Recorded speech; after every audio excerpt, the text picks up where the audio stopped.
I want to talk to you today about why thumbnails are so important on YouTube. Now, people will search for a keyword and you'll be trying to rank for one, and then they'll get, quite a few options to click on.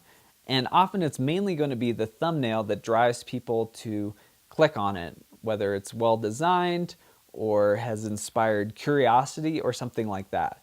So, a well-designed thumbnail will mean more people clicking on your video rather than someone else's.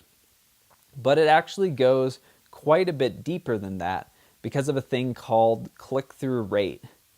So if you're ranking #1 for a specific search term, but when people go to the page, way more people are clicking on the other video instead of yours and are happy with this video sticking around, eventually over time, you're no longer going to be in that #1 spot because YouTube will say, oh, well, people like this video a lot better, or this meets the needs of the people much better.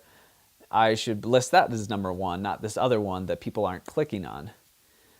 You can actually look up your click-through rate through the Creator Studio. Generally, a good percentage to shoot for is at least 6%.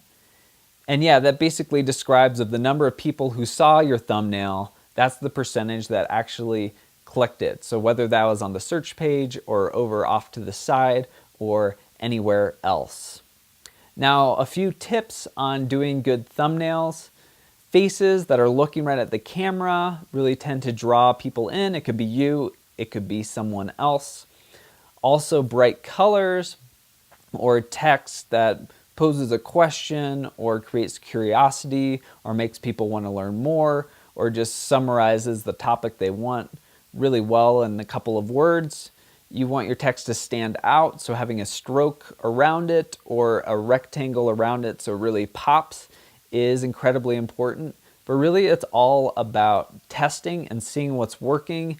You do want a decent sample size, but you could try a few different designs, especially when you're early on and not that many people are seeing your content.